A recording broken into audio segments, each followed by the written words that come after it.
தனம் தரும் கல்வி தரும் ஒரு நாளும் தளர்வறியா மனம் தரும் தெய்வ வடிவம் தரும் நெஞ்சில் வஞ்சமில்லா இனம் தரும் நல்லனவெல்லாம் தரும் அன்பர் என்பவர்க்கே கணம் தரும் பூங்குழலால் அபிராமி கடைக்கண்களை. அன்பானவர்களே, நண்பர்களே, சகோதரர்களே, சகோதரிகளே, என் உறவுகளே, உங்கள் அனைவரையும் சந்திப்பதிலே பெருமகிழ்ச்சி. வாரம் தோறும் உங்களை சந்திக்கிறதுல ரொம்ப சந்தோஷம். இந்த வாரம் எப்படி அப்படிங்கிற நிகழ்ச்சிக்குள்ளே நம்ம போகிறோம். அதுக்கு முன்னாடி ஒவ்வொரு வீட்டிலையும் சில நல்ல விஷயங்களை நாம் தொடர்ந்து செய்தால் அந்த வீடு லக்ஷ்மி கடாட்சம் ஏற்படும். நீங்கள் நிறைய சம்பாதிக்கிறோங்க, நிறைய வருமானம் வருது, நல்லா இருக்கிறோம், ஆனால் நிம்மதி இல்லை. இது ஒரு பக்கம். சில பேருக்கு என்னென்னா நிறைய பணம் வருதுங்க, பணம் தங்கவே மாட்டேங்குது. பணம் தங்கலை, பணமெல்லாம் இருக்குது, நிம்மதி இல்லை, பணமே வரமாட்டேங்குதுங்க, நான் என்ன செய்கிறது? இப்போ இது எல்லாத்துக்குமே நம்ம வீடு மட்டும்தான் முதல் காரணம். நம்மளுடைய வீடு, நம்ம எந்த வீட்டில் இருக்கிறோம் அந்த வீட்டில் சில விஷயங்கள் கண்டிப்பாக இருக்கணும், சில விஷயங்கள் இருக்கக்கூடாது. எதெல்லாம் இருக்கணும், எதெல்லாம் இருக்கக்கூடாது? ஒரு வீட்டில் எந்த வார்த்தையை பேசணும், எந்த வார்த்தையை பேசக்கூடாது? ஒரு ஆண் ஒரு வீட்டில் எப்படி அந்த வீட்டை ஹேண்டில் பண்ணணும், ஒரு பெண் அந்த வீட்டை எப்படி ஹேண்டில் பண்ணணும்? இந்த வசீகரத்தன்மை அந்த வீட்டுக்குள்ளே இருந்தாதாங்க பணமும் தங்கும், நல்ல குணமும் தங்கும், நம்ம வீட்டில் நிம்மதியும் தங்குங்க. இல்லைன்னா தீபாவளி பொங்கல் மாதிரி தான், 10 நிமிஷம் நிம்மதி இருக்கும், அடுத்த வினாடி அந்த நிம்மதி எங்கே போகுதுன்னே தெரியாது, சண்டை போட்டுக்கிட்டு தான் இருப்போம். அப்போ நம்ம லைஃப்பில் நமக்கு வரக்கூடிய நல்ல விஷயங்கள் தங்கணும்னா வீட்டை பராமரிக்கிறது அவசியம். அதனால் வீட்டை என்ன செய்யணும்? ஒவ்வொரு வீட்லேயும், நீங்கள் வாடகை வீட்டில் இருந்தீங்கன்னா சொந்த வீட்டுக்கு போகணுன்னா நீங்கள் இதெல்லாம் பண்ணணும். சொந்த வீட்டில் இருக்கணும், நிரந்தரமாக நிம்மதியாக இருக்கணும்னா இதெல்லாம் பண்ணணும். இதை செய்யுங்க, உங்கள் வீடு உங்கள் கையில் நிற்கும். உங்கள் வீடு உங்கள் கைக்கு வந்ததுன்னா உங்கள் வாழ்க்கை உங்கள் கையில் நிற்கும்.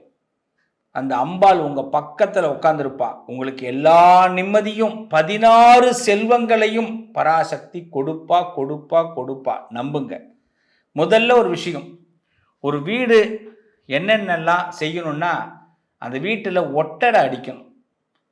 இந்த நம்ம எல்லாம் கீழே பார்த்து நடப்போம், மேலே பார்த்தீங்கன்னா அந்தந்த மூலையில் ஒட்டடை இருக்கும், சிலந்தி வலை, அது அப்படியே ஒட்டடையாக மாறிடும். அந்த ஒட்டடை வீட்டில் இருக்கக்கூடாது. எப்படி நம்ம வீட்டில் பார்த்தீங்கன்னா அந்த ஏசியில் ஃபில்ட்ரு அப்பப்போ சுத்தம் பண்ணுறோம் இல்லையா, அதே மாதிரி தான் ஃபில்ட்ரு சுத்தம் பண்ணுற நம்ம, ஃப்ரிட்ஜில் சுத்தம் பண்ணுற நம்ம கண்டிப்பாக ஒட்டடை இருக்கா அப்படின்னு பார்த்துக்கணும். ஒட்டடை அடிக்கணும், வீட்டில் ஒட்டடை இருக்கக்கூடாது.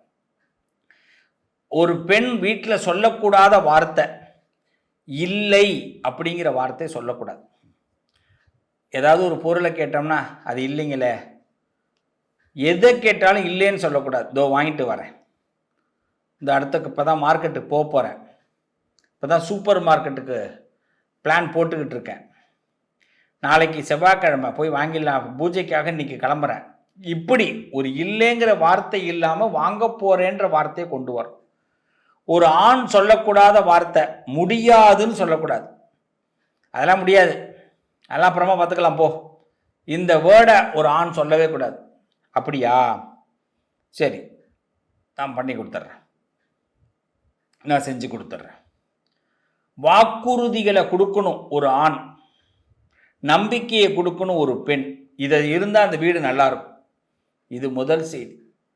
வீட்டில் சமையல் ரூம்லேருந்து இப்போ உள்ளே வரோம், ஒன்று ஒன்றா பார்க்க போகிறோம். முதல் செய்தி, ஒட்டடை அடிக்கணும், வீடு சுத்தமாக இருக்கணும். காலையில் சாயந்தரம் வாசல் தெளிக்கணும். சார் நாங்கள் அப்பார்ட்மெண்ட்டில் இருக்கோம் சார், நாங்கள் என்ன பண்ணுறதுன்னு சில பேர் கேட்பாங்க.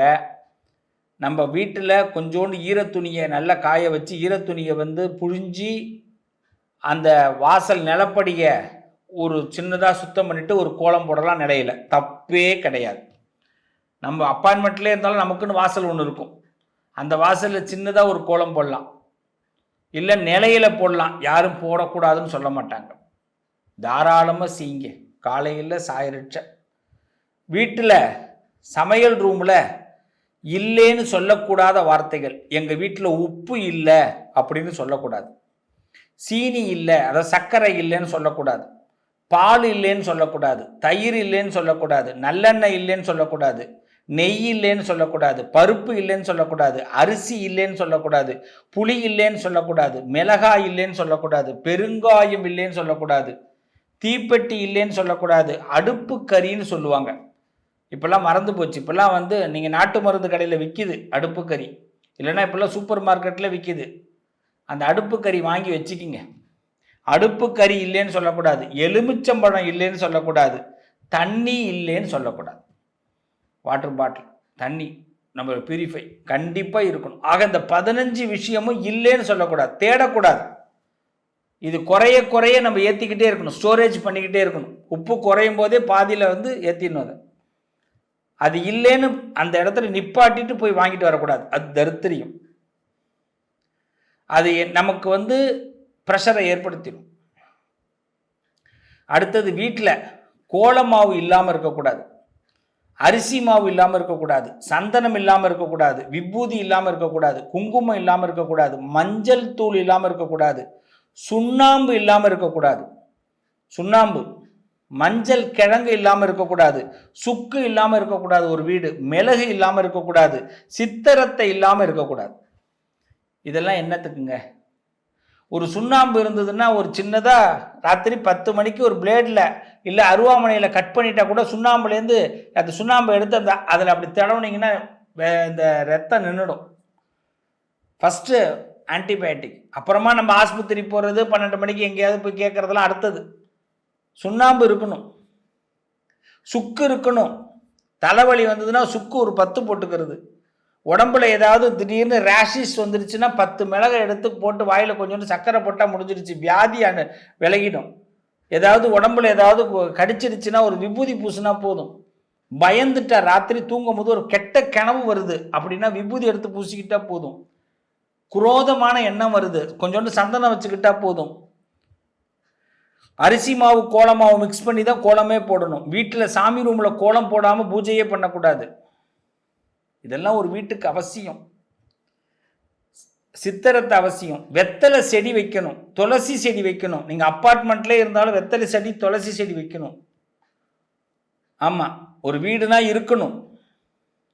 அப்போ தான் வெற்றி உண்டாகும், வியாதி இல்லாமல் இருக்கும், அம்பாள் நம்ம பக்கம் இருப்பா, தெய்வ கடாட்சம் இருக்கும். ஒரு சாப்பாடு போடுறோம் அப்படின்னா சாப்பாட்டில் ஊறுக்காய் இல்லாமல் சாப்பாடு வைக்கக்கூடாது, ஊறுக்காய் துளி தான் இருக்கணும். இன்னைக்கு ஊறுக்காய்லாம் இன்னைக்கு வந்து எல்லாரும் சொல்கிறாங்க அது ஊறுக்காய் சாப்பிட்டா உனக்கு பிரச்சனைன்றாங்க. ஊறுக்காய் துளி இருக்கணும், அதில் புளிப்பு உப்பு துவப்பு எல்லாமே அதில் உட்காந்துருக்கும். நம்ம டைஜஷன் பண்ணும். சாப்பிட்ட பிறகு சாப்பிட்றது ஊறுக்காய், அது துளி சாப்பிடணும். ஊறுக்காய் இல்லாமல் சாப்பாடு வைக்கக்கூடாது. சாப்பாட்டு இலையில் உப்பு இல்லாமல் சாப்பாட்டு இலையில் சாப்பாடு இலை போடக்கூடாது, கொஞ்சோண்டு உப்பு வைக்கணும் ஓரமாக. மிளகாப்பொடி இல்லாமல் வீட்டில் இருக்கக்கூடாது. தோசையாக இருக்கட்டும், இட்லியாக இருக்கட்டும், சப்பாத்திக்கு கூட மிளகாப்பொடி அப்படியே நல்லெண்ணெய் ஊற்றி சப்பாத்திக்கு சொட்டுக்கலாம். சட்னி தான் தேவை, சாம்பார் தான் தேவை, குருமா தான் தேவைன்னு கிடையாது. மிளகாப்பொடி வீட்டில் இருக்கணும். இதெல்லாம் ஃபண்டமெண்டல். நம்ம வீட்டில் நிம்மதி இருக்கும். இதெல்லாம் இல்லாமல் இருந்து பாருங்க, ஒரு நிமிடம் இதில் ஒரு விஷயம் இல்லாமல் போயிடுச்சுன்னா நமக்கு ரொம்ப கோபம் வரும். பழையது இருக்கும், நீங்கள் நம்ப மாட்டீங்க. சாதம் அதில் பழையது இருக்கும். அந்த பழையது சாதத்தில் கொஞ்சோண்டு மோரை ஊற்றி நல்லா பிசைஞ்சு கொஞ்சோண்டு அதை மிளகாப்பொடியை தொட்டுக்கிட்டு சாப்பிட்றதுல ஒரு சுகம் இருக்குது. சாப்பிட்டு பார்த்தவங்களுக்கு தெரியும். அடுத்த தொட்டுக்கு தேவைப்படாது. நம்ம எது வேணாலும் செய்யலாம். நீங்கள் வந்து சாம்பார் வைக்கலாம், இல்லை வந்து குருமா பண்ணலாம், எது வேணாலும் பண்ணலாம். உடனடி தேவை மிளகாப்பொடி இருக்கணும். அதே மாதிரி வீட்டில் பைப்பு சொட்டிக்கிட்டே இருக்கக்கூடாது, நல்லது கிடையாது. வீடு இருண்டு இருக்கக்கூடாது. சாயந்தரம் 6 மணி ஆகுன்னா வெளிச்சத்துக்கு வந்துடணும். யார் லைட்டு போடுறதுன்னு ஒரு தர்க்கம் இருக்கக்கூடாது. மறந்தேன்னு சொல்லக்கூடாது. ஒரு பல்பு பீஸாக போயிடுச்சுன்னா அடுத்த நாள் பல்பு போட்டுடணும், அடுத்த நிமிடம் போட்டுடணும். வீட்டில் பல்பு தனியாக வாங்கி வச்சுருக்கணும். வீட்டில் தண்ணி சொட்டக்கூடாது, பைப்புலலாம் எங்கேயும் சொட்டுனா அடுத்த பிளம்பரை கூப்பிட்டு பார்க்கணும். அதுமாரி ஸ்பேரில் 2 பல்ப் வாங்கி வச்சுருக்கணும். பல்ப்பு மாற்றணும். பீஸா போயிட்டுங்க அப்படின்னு ஒரு கதையாக சொல்லிகிட்டு இருக்கக்கூடாது. இருண்டு இருக்கக்கூடாது வீட்டு. நான் ஒரு 2 லைட் இருக்கும் ஒரு ரூமில், ஒரு லைட்டு பீஸா இருக்கும். இன்னொரு லைட்டு மாறுறதுக்கு 1 மாதம் ஆகும். நம்ம மறந்துடுவோம். ஸ்டோரேஜில் இருக்கணும். வீடு இருளக்கூடாது. லைட்டு போடணும். இருண்டு இருக்கக்கூடாது. நாற்றம் அடிக்கக்கூடாது வீட்டில். ரொம்ப முக்கியம் தான். நமக்கு ஒரு ஸ்மெல்லு தெரிஞ்சிச்சுன்னா உடனே அதுக்கு ஸ்மெல்லை குறைக்கிறதுக்கு என்ன பண்ணணும்? பச்சை கற்பூரத்தை நல்லா தண்ணியில் மிக்ஸ் பண்ணி எல்லா இடத்துலையும் தெளிக்கணும். மஞ்சளும் பச்சை கற்பூரமும். வீட்டில் குப்பை இருக்கக்கூடாது. குப்பை அங்கங்கே குமிச்சு வைக்கக்கூடாது. துணியெல்லாம் மடித்து இருக்கணும். அழுக்கு துணிக்குன்னு தனியாக ஒரு இது வச்சுருக்கணும். எல்லா இடத்துலையும் அழுக்காக இருக்கக்கூடாது. சில வீட்டில் பார்த்தீங்கன்னா சோஃபா அப்படியே எல்லாம் கிடக்கும். இந்த டைனிங் டேபிள்னு ஒன்று இருக்கும், எல்லாமே அதுக்குள்ளே இருக்கும். இதெல்லாம் சுத்தமாக இருக்கணும் வீடுனா.